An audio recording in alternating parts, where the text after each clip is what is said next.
Kisah Para Rasul pasal yang 18 ayat yang pertama. Kemudian Paulus meninggalkan Athena, lalu pergi ke Korintus. Di Korintus ia berjumpa dengan seorang Yahudi bernama Aquila, yang berasal dari Pontus. Ia baru datang dari Italia dengan Priscilla istrinya, karena Kaisar Claudius telah memerintahkan supaya semua orang Yahudi meninggalkan Roma. Paulus singgah ke rumah mereka. Dan karena mereka melakukan pekerjaan yang sama, ia tinggal bersama-sama dengan mereka. Mereka bekerja bersama-sama karena mereka sama-sama tukang kemah. Dan setiap hari Sabat Paulus berbicara dalam rumah ibadat dan berusaha meyakinkan orang-orang Yahudi dan orang-orang Yunani. Ketika Silas dan Timotius datang dari Makedonia, Paulus dengan sepenuhnya dapat memberitakan firman, di mana ia memberi kesaksian kepada orang-orang Yahudi bahwa Yesus adalah Mesias. Tetapi ketika orang-orang itu memusuhi dia dan menghujat, ia mengebaskan debu dari pakaiannya dan berkata kepada mereka, "Biarlah darahmu tertumpah ke atas kepalamu sendiri. Aku bersih, tidak bersalah. Mulai dari sekarang aku akan pergi kepada bangsa-bangsa lain." Maka keluarlah ia dari situ, lalu datang ke rumah seorang bernama Titius Justus, yang beribadah kepada Allah dan yang rumahnya berdampingan dengan rumah adat. Tetapi Krispus, kepala rumah ibadat itu, menjadi percaya kepada Tuhan bersama-sama dengan seisi rumahnya, dan banyak dari orang-orang Korintus yang mendengarkan pemberitaan Paulus, menjadi percaya dan memberi diri mereka dibaptis. Pada suatu malam berfirmanlah Tuhan kepada Paulus di dalam suatu penglihatan, "Jangan takut, berusaha memberitakan firman dan jangan diam. Sebab aku menyertai engkau dan tidak ada seorang pun yang akan menjamah dan menganiaya engkau, sebab banyak umatku di kota ini." Maka tinggallah Paulus di situ selama 1 tahun 6 bulan dan ia mengajarkan firman Allah di tengah-tengah mereka. Akan tetapi setelah Galio menjadi gubernur di Akhaya, bangkitlah orang-orang Yahudi bersama-sama melawan Paulus, lalu membawa dia ke depan pengadilan. Kata mereka, "Ia ini berusaha meyakinkan orang untuk beribadah kepada Allah dengan jalan yang bertentangan dengan hukum Taurat." Ketika Paulus hendak mulai berbicara, berkatalah Galio kepada orang-orang Yahudi itu, "Hai orang-orang Yahudi, jika sekiranya dakwaanmu mengenai suatu pelanggaran atau kejahatan, sudahlah sepatutnya aku menerima perkaramu.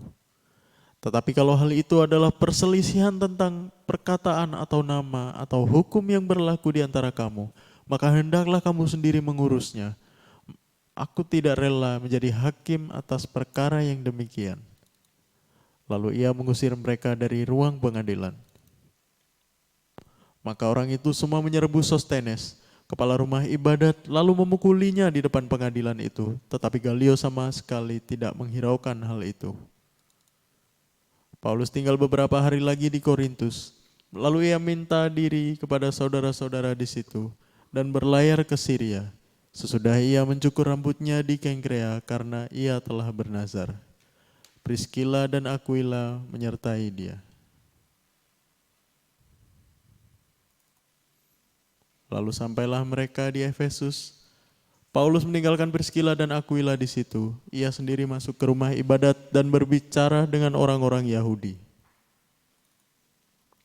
Mereka minta kepadanya untuk tinggal lebih lama di situ, tetapi ia tidak mengabulkannya. Ia minta diri dan berkata, "Aku akan kembali kepada kamu jika Allah menghendakinya." Lalu bertolaklah ia dari Efesus. Ia sampai di Kaisarea dan setelah naik ke darat dan memberi salam kepada jemaat, ia berangkat ke Antiokhia. Setelah beberapa hari lamanya ia tinggal di situ, ia berangkat pula lalu menjelajahi seluruh tanah Galatia dan Frigia untuk meneguhkan hati semua murid.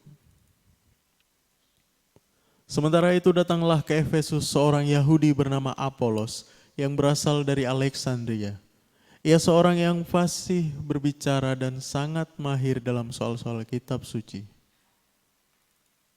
Ia telah menerima pengajaran dalam jalan Tuhan, dengan bersemangat ia berbicara dan dengan teliti ia mengajar tentang Yesus, tetapi ia hanya mengetahui baptisan Yohanes.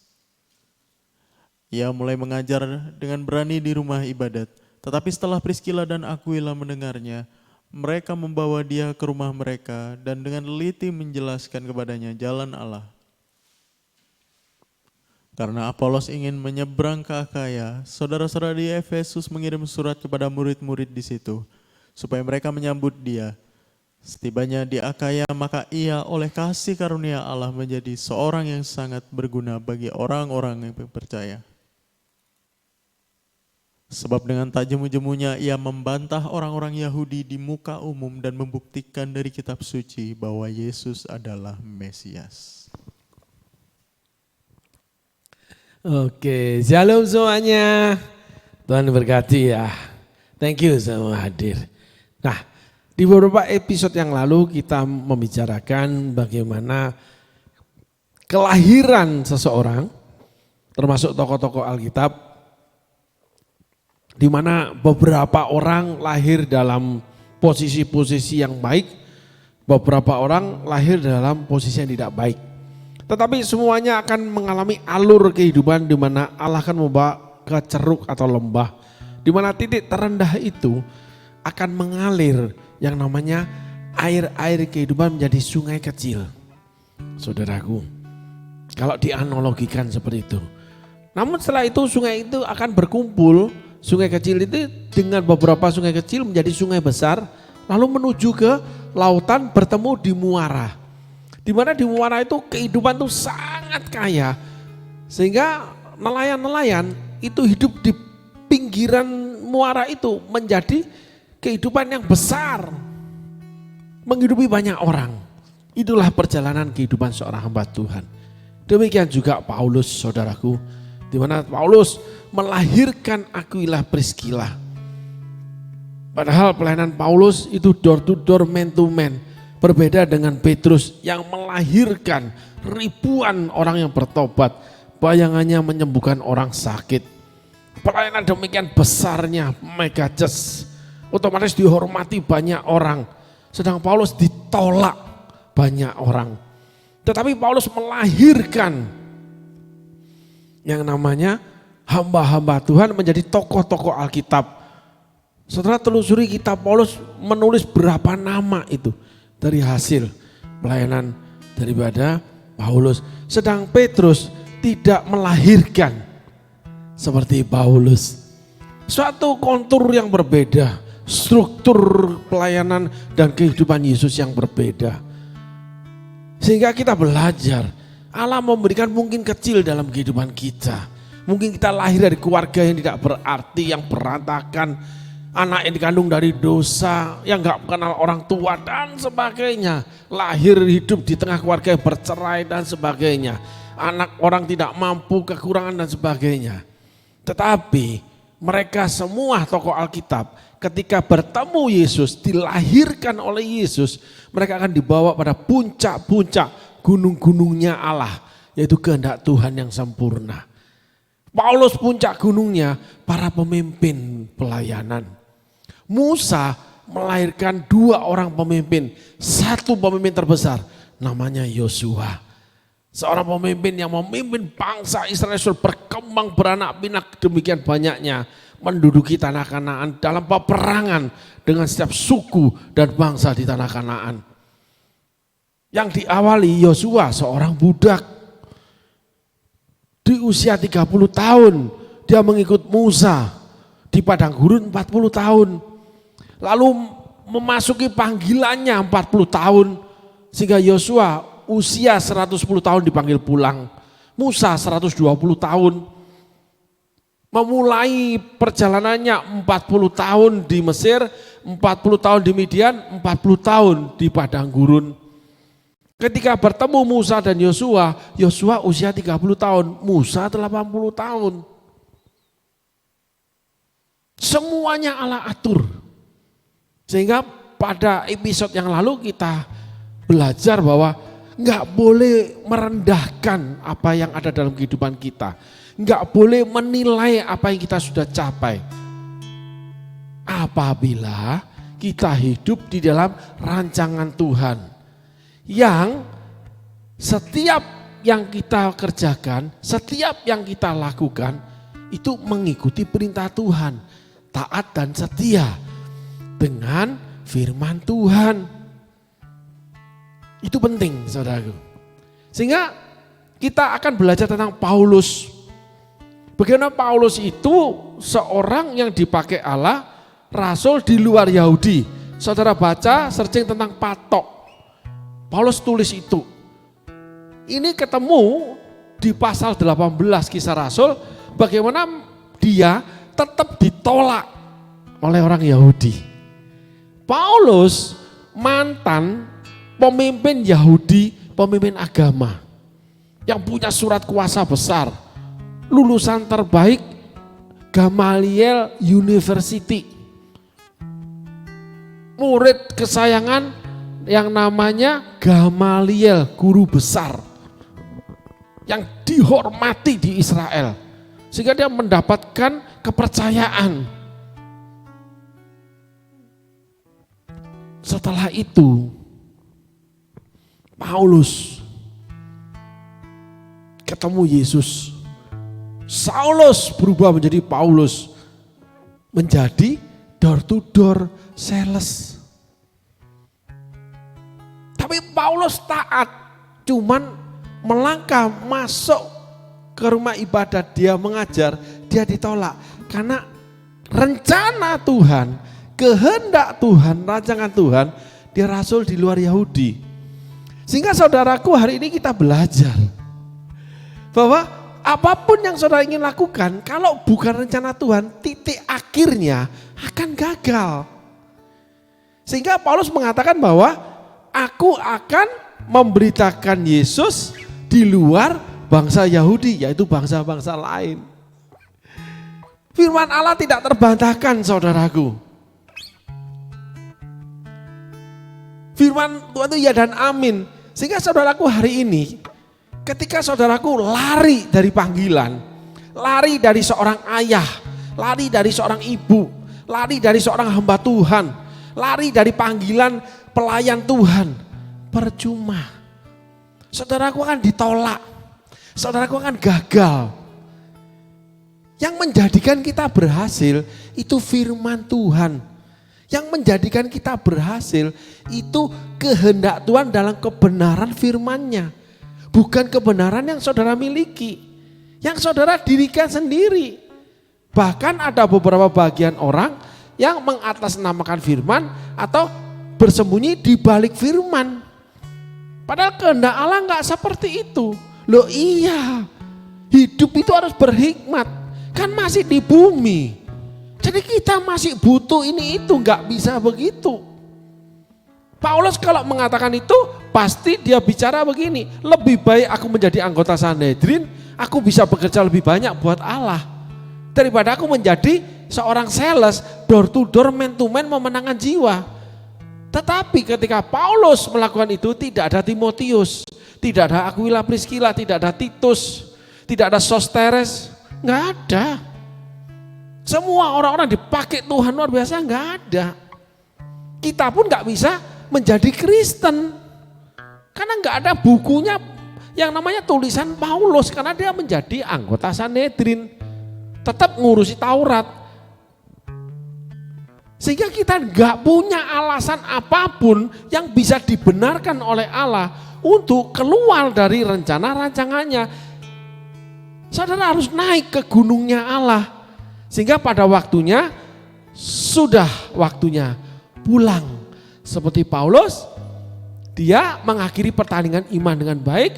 Petrus, dia akan keluar dari kemah tubuh ini. Musa dikumpulkan nenek moyang, demikian juga Daud dan sebagainya. Saudara harus menyelesaikan kehidupan saudara di hadapan Allah. Gitu. Nah, kita sekarang masuk ke dalam firman Tuhan, di mana apa yang dialami oleh Paulus? Tolong mulai ayat 4. Dan setiap hari Sabat Paulus berbicara dalam rumah ibadat dan berusaha meyakinkan orang-orang Yahudi dan orang-orang Yunani. Ayat selanjutnya.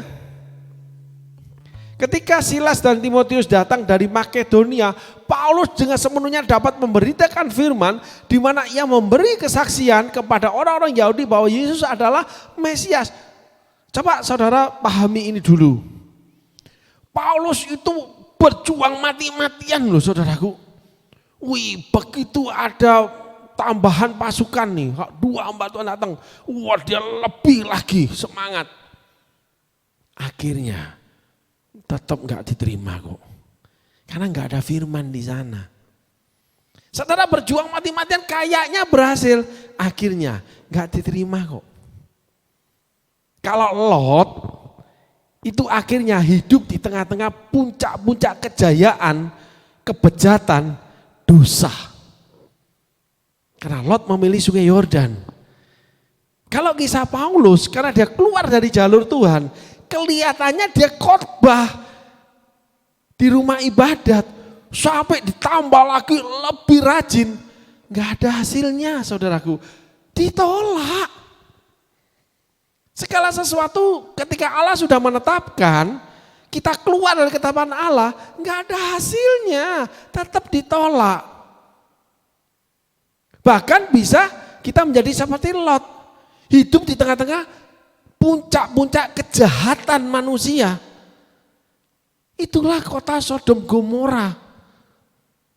Sehingga Lot terpengaruh, dia mengorbankan kedua anaknya yang sudah punya tunangan untuk ditiduri, disodomi oleh penduduk kota Sodom Gomora.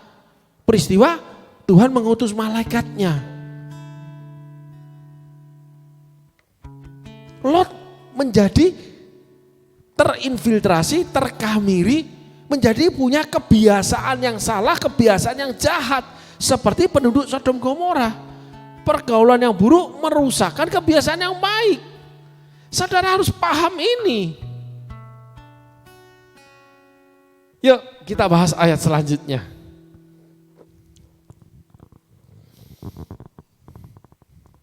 Tetapi ketika orang-orang itu memusuhi dan menghujat, ia mengebaskan debu dari pakaiannya dan berkata kepada mereka, biarlah darahmu tertumpah ke atas kepalamu sendiri. Aku bersih tidak bersalah. Mulai dari sekarang aku akan pergi kepada bangsa-bangsa lain. Kita mundur ke ayat 5. Ketika Silas dan Timotius datang dari Makedonia, Paulus dengan sepenuhnya dapat memberitakan Injil, di mana ia memberi kesaksian kepada orang-orang Yahudi bahwa Yesus adalah Mesias. Saudara perhatikan ini. Paulus pada awalnya mengajar di rumah ibadah, ketika Timotius dan Silas datang, dia lebih rajin, ambil jam-jam lebih lagi mengajar. Tapi kita ketemu di ayat 6. Tolong ditayangkan ayatnya. Tetapi ketika orang-orang itu memusuhi dan menghujat, saudaraku perhatikan ini. Ada sebuah petunjuk rema yang dari Tuhan. Ketika kita sangat sungguh-sungguh melakukan sesuatu, namun kita dapat buah yang negatif. Saudara coba pikirkan, bisa kecenderungan saudara salah arah loh. Saudara keluar dari panggilan Tuhan. Ketika Paulus memberitakan Injil di luar orang Yahudi, buahnya itu lebat dengan buah para pemimpin rohani. Ketika Musa masuk padang gurun, buahnya lebat. Ketemu yang namanya, kalau boleh durian tuh durian montong satu.